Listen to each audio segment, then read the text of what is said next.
आम्ही पूर्वीपासून संघर्ष करतच इथपर्यंत पोहोचलो आहोत. त्यामुळे सर्वसामान्य नागरिकांचे प्रश्न, अडीअडचणी आणि वेदना आम्हाला जवळून माहिती आहेत. याच जाणीवेतून आतापर्यंत जनतेसाठी झटत आलो असून पुढील काळातही पुणे महानगरपालिकेच्या माध्यमातून प्रामाणिक जनसेवा करत राहू, असे ठाम मत नेहा मोरे यांनी व्यक्त केलंय. आगामी महानगरपालिका निवडणुकीच्या पार्श्वभूमीवर माध्यमांशी संवाद साधताना त्या बोलत होत्या. संघर्ष, आंदोलन आणि थेट जनतेशी संवाद हीच आमची खरी ताकद असल्याचं त्यांनी यावेळेस नमूद केलं. यावेळी बोलताना त्यांनी सांगितलं की जनतेच्या प्रश्नांसाठी माझे पती भूपेंद्र मोरे यांनी सातत्यानं अहोरात्र परिश्रम घेतले आहेत. विविध आंदोलनं, उपोषणे आणि मोर्चाच्या माध्यमातून नागरिकांच्या प्रश्नांना त्यांनी वाचा फोडली. या प्रामाणिक लढ्यामुळेच आज प्रभागातील जनतेतून आम्हाला मोठ्या प्रमाणावर पाठिंबा मिळत आहे.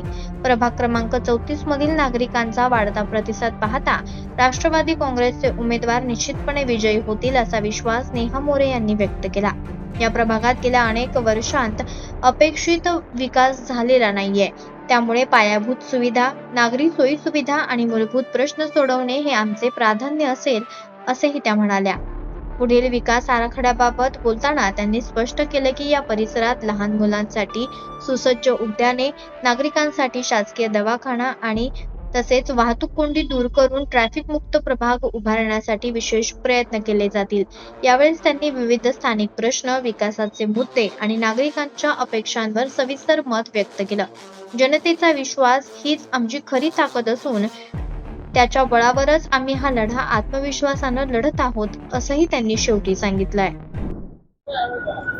नमस्कार, मी नेहा भूपेंद्र मोरे, प्रभाग क्रमांक 34 ब मधून सर्वसाधारण महिला, राष्ट्रवादी काँग्रेस पक्षातून घड्याळ या चिन्हातून उमेदवारी माझी आहे. पार्श्वभूमी म्हणजे मी एकदम सर्वसाधारण घरातून आहे. माझे पती पण सर्वसाधारण घरातून आहेत. राजकीय वारसा असा आम्हाला कुठलाच नाहीये. आम्ही ज्या जनतेसाठी आम्ही जवळजवळ 12 वर्ष कार्यरत आहोत. जशी आम्ही लोकांना मदत केली आहे, त्या विश्वासातून लोकांनी आम्हाला निवडणुकीचा पर्याय दिलेला आहे की एक पद असावं, म्हणजे तुम्ही अजून जास्त लोकांपर्यंत पोहोचताल, ह्यासाठी आम्ही ही निवडणूक लढत आहोत.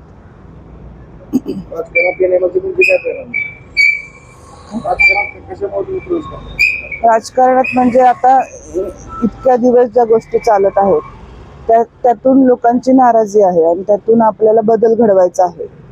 बरेचसे प्रश्न आहेत की ते अनेक वर्षापासून आमच्या भागात किंवा आमच्या जवळच्या भागात ते अनेक वर्षानुवर्ष चालत आलेले आहेत. त्यामुळे आम्हाला ते सोडवण्याचे पूर्ण प्रयत्न करणार आहोत. त्यासाठी निवडणूक लढवत आहोत. तुम्ही राजकारणामध्ये आता याच्यावर जनतेसाठी तुम्ही काय काम केलं?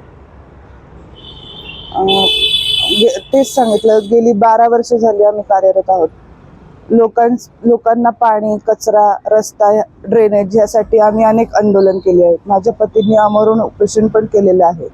तसेच आता नवले ब्रिजला जे ऍक्सिडेंट होतात त्यासाठी आपण तिरडी आंदोलन, मृत्युंजय आंदोलन असे अनेक आंदोलन करून आपण त्या गोष्टीचा पर्याय काढलेला आहे.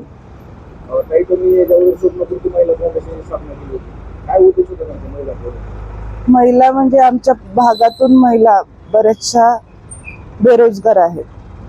त्यांना आम्ही घरातून बाहेर काढून आमचे कोर्सेस दिलेले आहेत. त्यातून बऱ्याचशा महिला स्वतःच्या पायावर उभ्या आहेत. बऱ्याचशांनी स्वयंरोजगार चालू केलेला आहे. अनेक ठिकाणी त्या नोकरीला जातात. आपण नोकरीला पण लावलेलं आहे बऱ्याच महिलांना.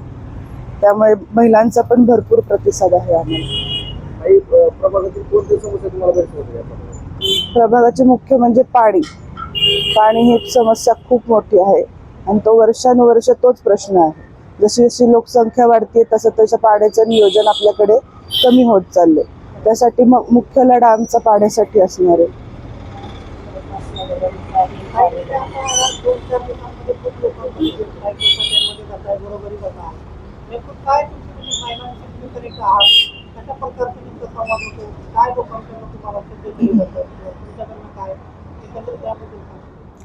महिलांसाठी म्हणजे मी एक महिला आहे, त्यामुळे मला त्यांच्या समस्या माहिती आहेत.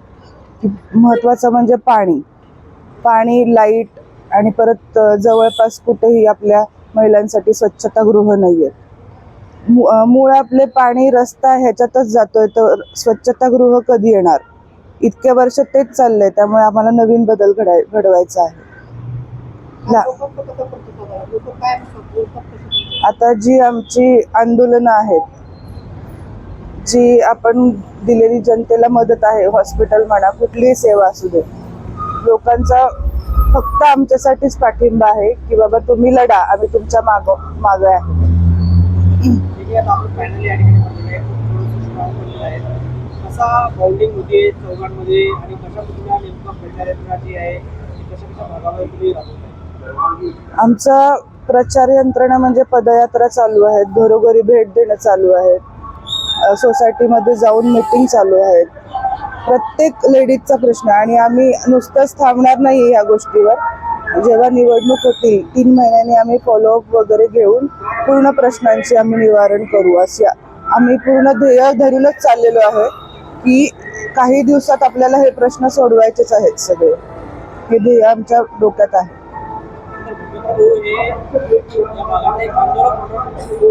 जनसामान्यांचा आवाज म्हणून या ठिकाणी बघितला होता. त्यांचं असं म्हणणं होतं, जरी उमेदवारी माझ्या पत्नीला दिली असती, तर पत्नीने काम केलं नाही तर पत्नीच्या विरोधात देखील आंदोलन उभं करेल. हो, त्यांचं मुळात तेच आहे, आंदोलन हे महत्वाचं आहे. आम्ही आता पॅनल मधले जर आम्ही काम केलं नाही तर त्यांनी आम्हाला आधीच सांगितलं की मी तुमच्या विरोधात आंदोलन करेन. त्यामुळे आम्ही नवीन उमेदवारांना आम्हाला काम करणं गरजेचंच आहे, आणि माझे पती त्या विरुद्ध आंदोलन करतील, त्यामुळे आम्ही काम करूच. अशी वेळ येईल का त्याच्यावर? अजिबात नाही येणार वेळ, तर तशी येणार नाही. काम करण्यासाठीच आम्ही रस्त्यावर उतरलेलो आहे. आम्हाला कुठलाही राजकीय वारसा नाही. पद नसताना जर आम्ही ह्या गोष्टी सोडवू शकतो, तर आम्ही पद आल्यावर 100% बाकीचे मार्ग काढू.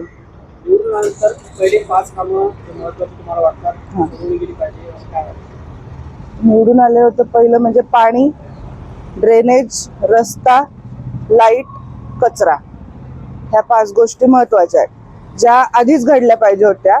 गावोगाव सुधारली आहेत, पण आपला शहरी भाग सुधारलेला नाहीये. त्या 5 गोष्टी महत्वाचं आम्ही ध्येय चालून पुढे चाललो आहे. काल मुख्यमंत्र्यांची सभा झाली कात्रज परिसरामध्ये. या परिसरातील आपले जे काही विपक्षाचे उमेदवार होते ते देखील त्या ठिकाणी गेले होते.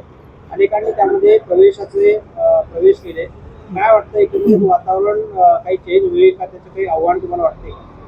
आव्हान तर नाही, आम्ही कामं तेवढी आधीपासूनच, फक्त निवडणूक आहे म्हणून आम्ही कामं केलेली नाहीयेत. गेली 12 ते 15 वर्ष आम्ही कार्यरत आहोत, त्यामुळे आम्हाला त्याची भीती वाटत नाही.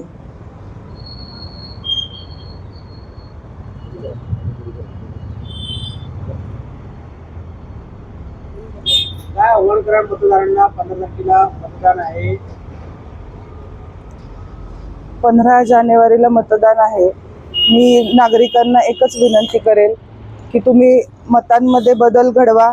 तुम्हाला बदल अवश्य दिसेल.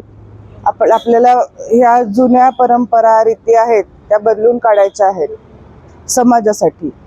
त्यामुळे नवीन चेहऱ्यांना नक्की संधी देऊन बघा. राष्ट्रवादी पक्षाला प्रचंड भरघोस मतांनी विजयी करा. काही तुमच्या समोर ते प्रस्थापित आहे या भागातील जुने नेते, काय वाटतं मला आव्हान? त्या लोकांनी कामं केली असं वाटतं या प्रभागात? आपल्याला प्रस्थापित लोकांशी लढा म्हणजे कामातून द्यायचा आहे. लोक त्यांच्यावर नाराज आहेत की कामं झालेली नाही आहेत.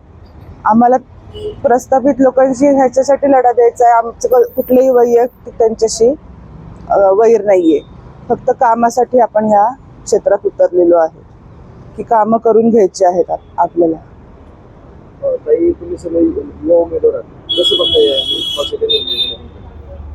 नवीन उमेदवार म्हणजे आम्हाला नवीन कामं करण्याची संधी, नवीन लोकांशी जोडण्याची संधी आलेली आहे. त्यामुळे आम्हाला जरी अनुभव नसला तरी तो अनुभव आम्ही आता ह्या 5 वर्षात गोळा करू, आणि कुठलेही राजकीय आमचे वरिष्ठ असतील त्यांच्याकडनं सल्ले घेऊन 100% कामं करू. ताई, तुमच्या जीवनातील सगळ्यात संघर्ष एखादी परिस्थिती सांगा. आणि तुम्ही आता सामाजिक राजकीय जीवनात काम करत आहात, एखादी असे संघर्षमय घटना आली? संघर्षमय सांगायचं म्हणलं तर आपल्याला आम्ही फक्त घरामध्ये 5 जण आहोत. त्यामुळे आम्हाला असं कुठलाच कुटुंबाचा किंवा कसलाही सपोर्ट नसताना आम्ही ह्या गोष्टीत उतरलो आहे. मोठमोठ्या लोकांच्या विरुद्ध आम्ही आंदोलन करून ती परिस्थिती सोडवलेली आहे. म्हणजे आम्ही सामान्य माणूस आहे, हीच परिस्थिती आहे की आम्ही आमच्या विरुद्ध लोकांना किंवा आमच्यावर जे नाराज आहेत त्यांना आम्ही तोंड देतोय. एखादी गोष्ट मी मनाला लागलेली अशी भावांच्या बाबतीत किंवा तुमच्या बाबतीत या जीवनामध्ये काम करताना मनाला लागली म्हणजे मागच्या काही वर्षात निष्ठेने काम करून सुद्धा लोक थोडेसे विचार बदलतात, हे थोडंसं मनाला लागलेलं आहे. असे अनुभव बरेच आलेले आहेत की आम्ही जनतेपर्यंत पोहोचतोय पण जनता आयत्या वेळेस दुसरा मार्ग निवडते. तुम्ही सोसायटीमध्ये किंवा इकडे मतदाराशी संवाद साधताय, काय मतदार काय म्हणते?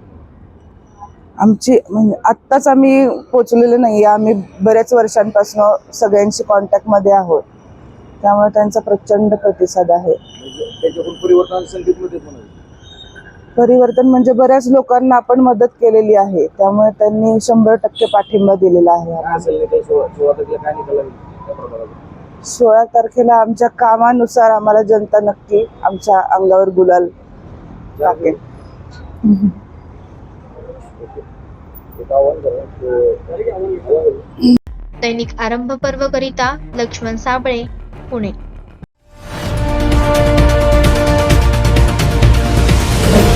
आरंभ पर्व न्यूज.